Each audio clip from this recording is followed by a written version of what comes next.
পবিত্র আয়াতে কারিমায় আল্লাহ রাব্বুল আলামিন মুনাফিক সম্প্রদায় সম্পর্কে মুসলমানদেরকে সতর্ক করেছেন এবং মুনাফিকের পরিচয় দান করেছেন। মুনাফিককে এখানে মূলত 4 শ্রেণীর মুনাফিকের কথা আলোচনা আসছে।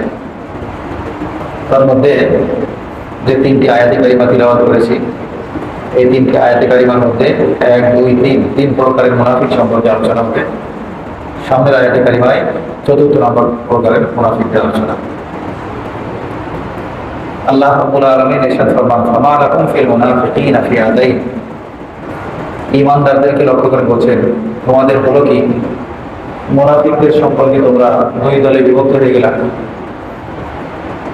আল্লাহু আরকাযাকুম বিমা কাসাবু, আর আল্লাহ তাআলা তাদের কৃতকর্মের কারণে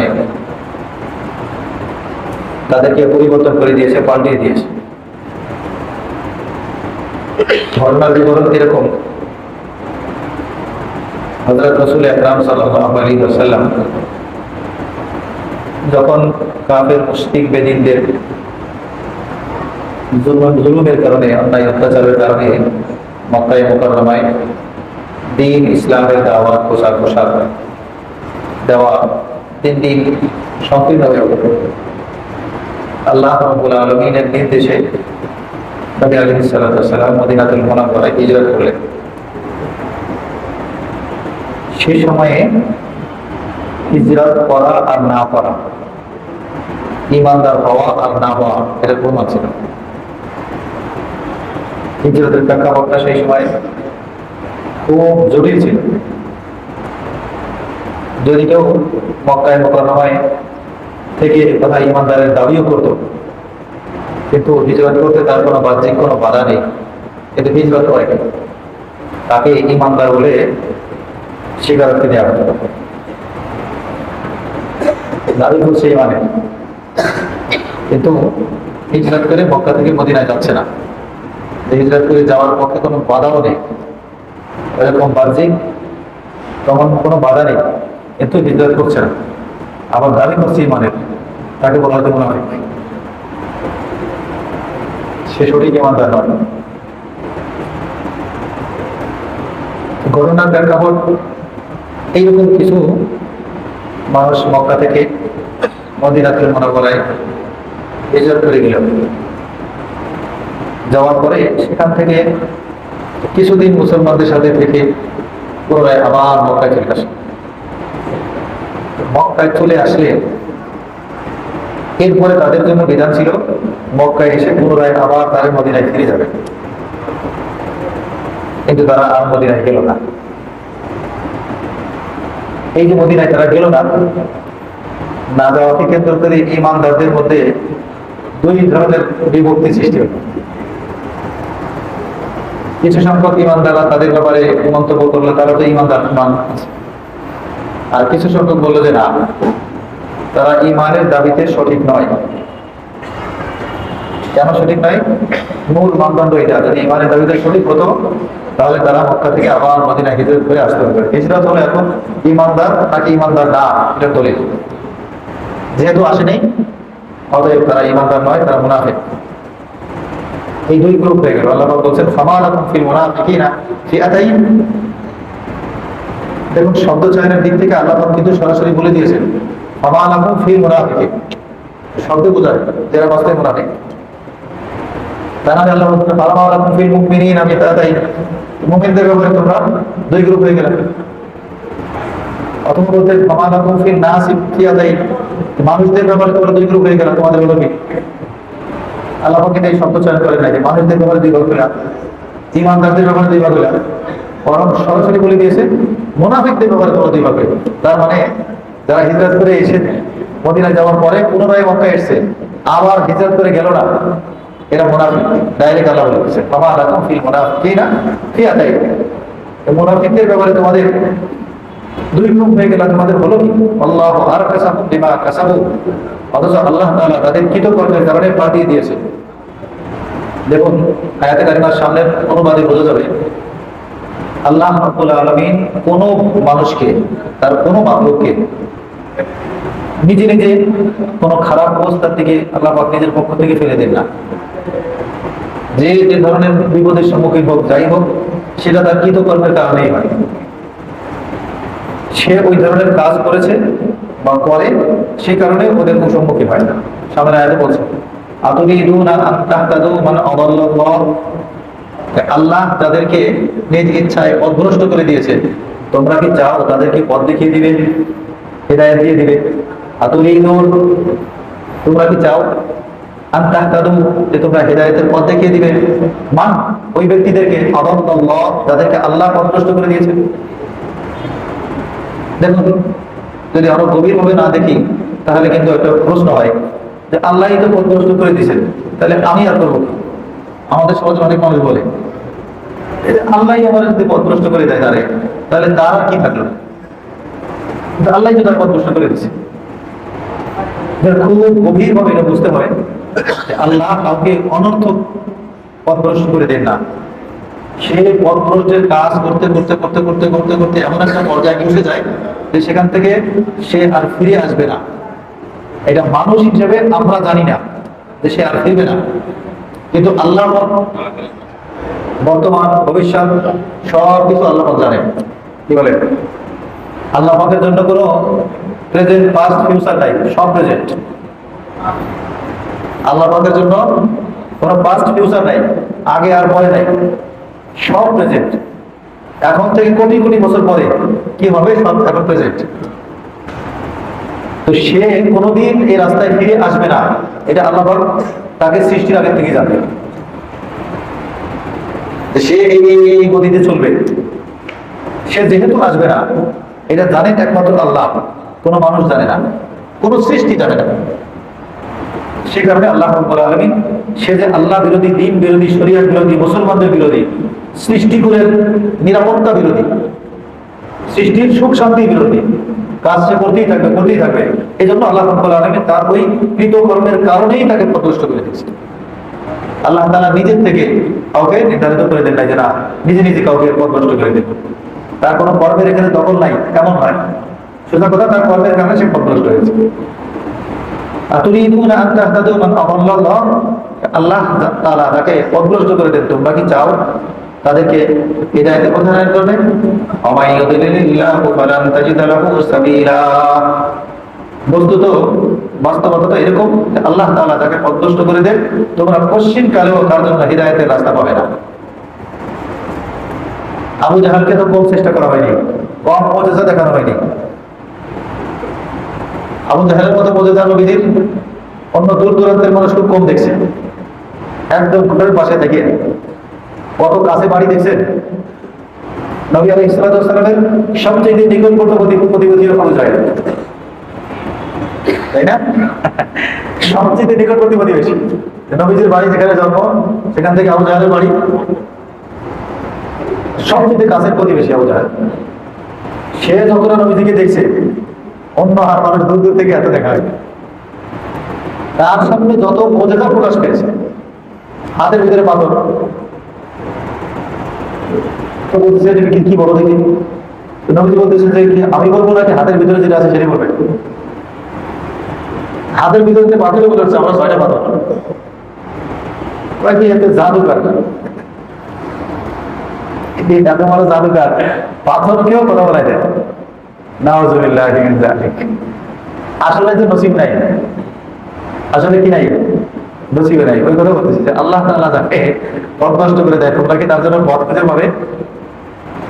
এখানে এই 1 নম্বর প্রকার মুনাফিক, 4 প্রকারের, আজকে 3 প্রকার আলোচনা হবে। প্রথম প্রকার মুনাফিক যারা মদিনা থেকে মক্কায় হিজরত করে আসার পরে পুনরায় আর হিজরত করে যায়নি। এটাই দলিল যে সে ঈমানদারদের সাথে প্রতারণা করেছে, মুনাফিকি করেছে। বাস্তবে সে ঈমান আনে নেই, উপর দিয়ে নবীজিকে এবং সাহাবাকে দেখেছে আমরা ঈমানদার। এর নাম মুনাফিক।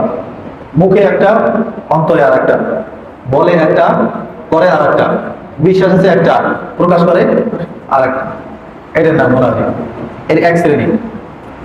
দ্বিতীয় শ্রেণী, ওয়াদু লাউ তাকফুরুনা কামা কাফারু ফাতাকুনুনা সাওয়াআন ফালা তাত্তাখিযু মিনহুম আউলিয়া।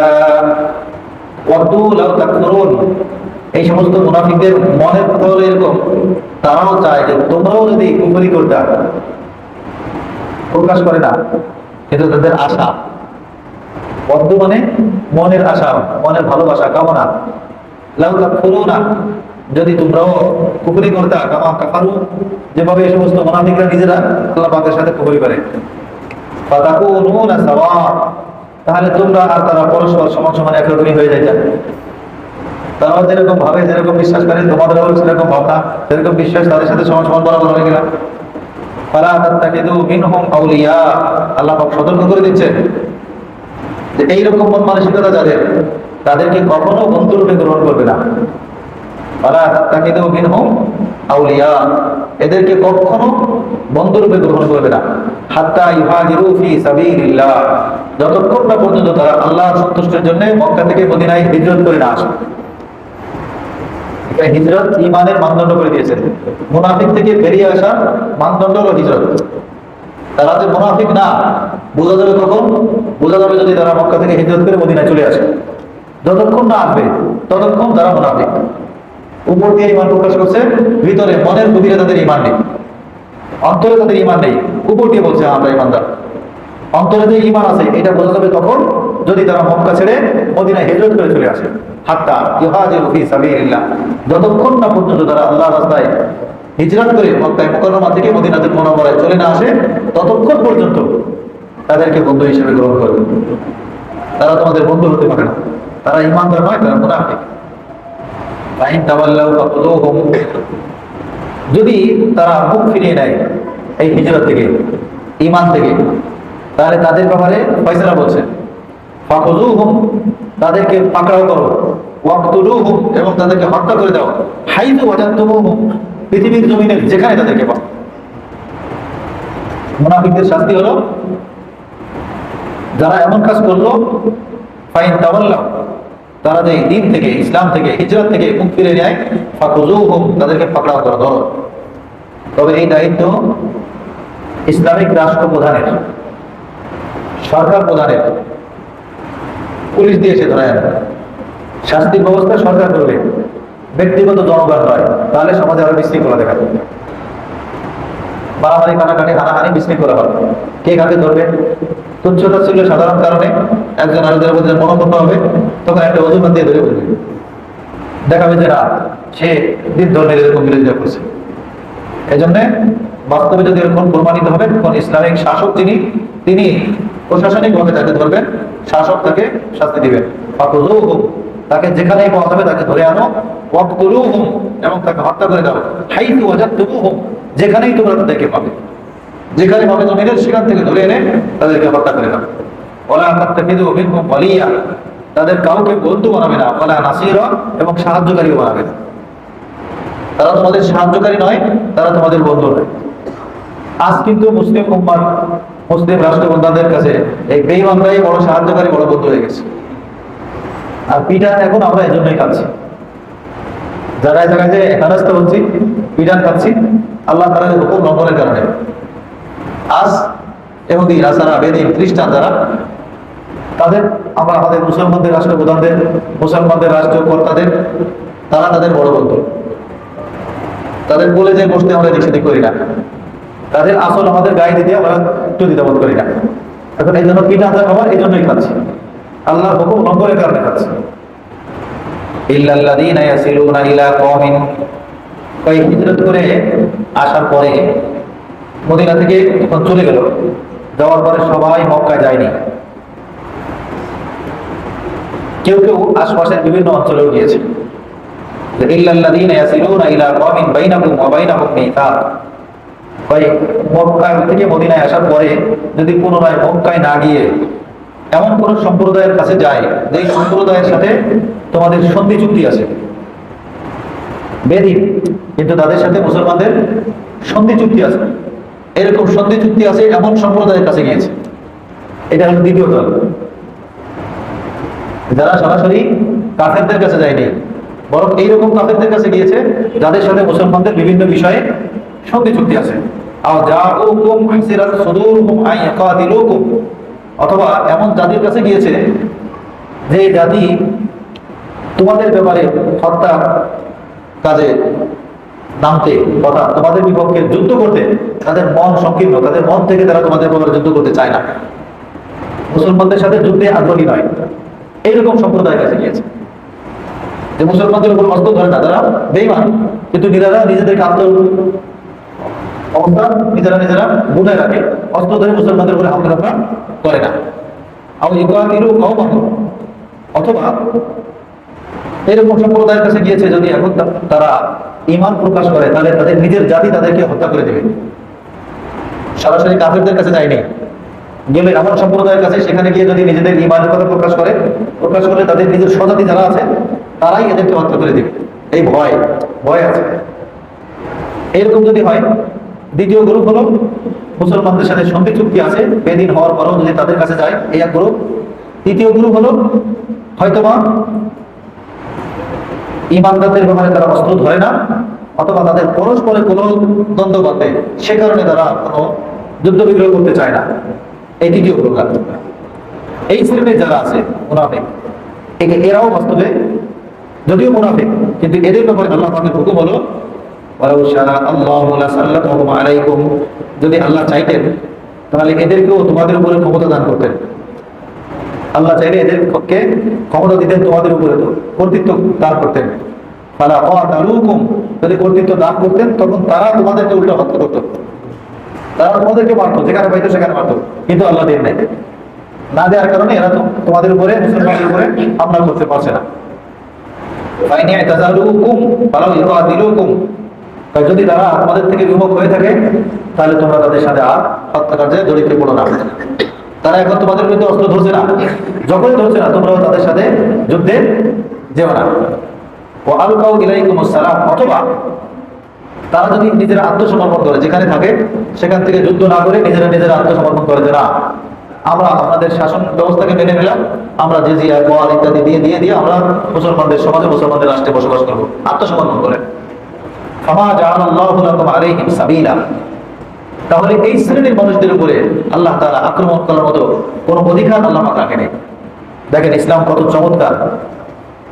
যদিও তারা মদিনা থেকে চলে যাওয়ার পরে কারণে মুনাফিক সাব্যস্ত হয়েছে, মদিনা থেকে চলে যাওয়ার পরে মুনাফিক সাব্যস্ত হয়েছে, তাদের ব্যাপারে সাধারণ হুকুম ছিল যেখানে তাদেরকে পাও ফাখুযুহু ওয়াকতুলুহু, যেখানে তাদের পাও সেখানে হত্যা করো। কিন্তু যেহেতু তারা এমন একটা সম্প্রদায়ের সাথে কাছে যে আশ্রয় নিয়েছে, যাদের সাথে তোমাদের চুক্তি আছে, এখন যদি তাদের উপর হামলা করা হয় তাহলে এই যাদের সাথে চুক্তি আছে তাদের কিছু লোকজন মারা যেতে পারে, তাদের পশুপাতি গবাদি পশুর ক্ষতি হতে পারে, তাদের সমাজে বিশৃঙ্খলা সৃষ্টি হতে পারে। এই যে তাদের সাথে সন্ধি চুক্তি, সুন্দর একটা প্রস্তাবনা, এই পরিবেশ নষ্ট হয়ে যাবে, এইটাও ইসলাম চায় না। অতএব সেখানে যুদ্ধ বিগ্রহ হোক, এটা ইসলাম কোনোভাবে চায় না।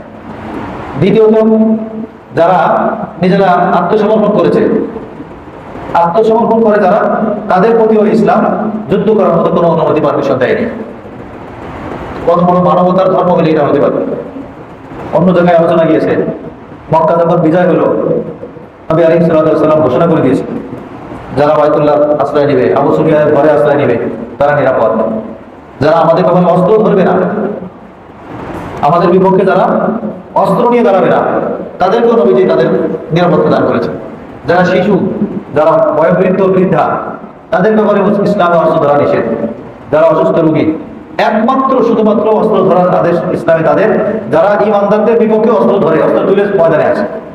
এমনকি যারা ঘরে দরজা বন্ধ করে ঘরে অবস্থান নেয়, বেঈমান, ঈমান আনে নেই, কিন্তু মুসলমানদের সামনে লড়তে আসে না, নিজের ঘরে বসে দরজা বন্ধ করে দিয়ে নিজে অবস্থান নেয়।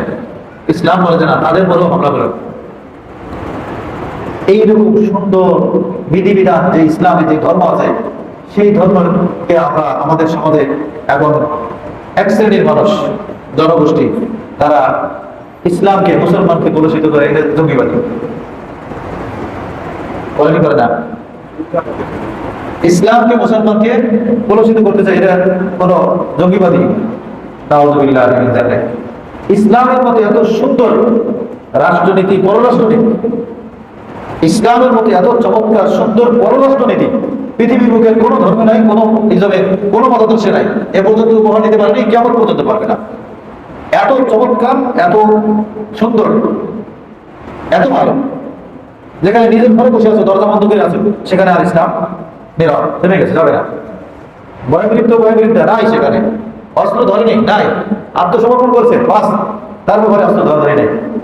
এর থেকে সুন্দর শান্তির নীতি, পররাষ্ট্র নীতি আর কোথায় হতে পারে? আর কোথাও হতে পারে? কোনোভাবে সম্ভব না।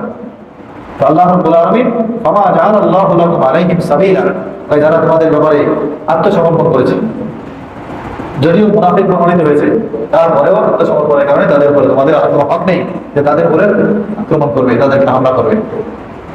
এই তিন প্রকার সামনের আয়াতে কারিমায় আর প্রকার সম্পর্কে আলোচনা হবে। আজকে যেহেতু আমার গলায় একটু সমস্যা, শরীরে একটু ক্লান্ত লাগতেছে, 2-3 দিন খুব জ্বরও চলতেছে শরীরে, এই জন্য আজকে আর একটু থাক। এখানে আমাদের যে বোঝার বিষয়, আমাদের একটু একটা এলেম অর্জনের বিষয়, ইসলামের এই যে পররাষ্ট্র নীতি, এটা কত চমৎকার। এই এক শিক্ষা নেওয়া যে ইসলামের নীতি এবং আদর্শ, রাষ্ট্রীয় রীতিনীতি, রাষ্ট্র ব্যবস্থা, রাষ্ট্র পরিচালনা, এটা কত সুন্দর, কত পরিমার্জিত, কত শান্তি, এই শিক্ষা আমাদের থাকা যায়।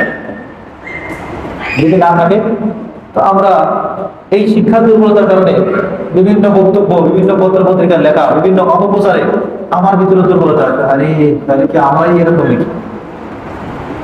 আমার যদি এই ব্যাকগ্রাউন্ডটা যদি শক্ত না থাকে, ফাউন্ডেশনটা ইসলামের রীতিনীতি আদর্শের উপরে, তাহলে ওই একজনের ওই টক শোতে দেখবো যে কড়া বক্তব্য দিতেছে, কড়া বক্তব্যের কাছে কিন্তু আমি দুর্বল হয়ে পড়বো, যদি আমার ইসলামটাকে ঠিক মতো জানা না থাকে, ইসলামের রীতি আদর্শ এখানে কি সেটা জানা না থাকে, ওই মানুষের অপপ্রচারে আমিও দুর্বল থাকবো, আমিও ভয়ে থাকবো যে না রে ইসলামের আমার কোন জায়গায় দুর্বলতা আছে, আমি তো মুসলমান, থাকতে পারে আমাদের কোন দুর্বলতা।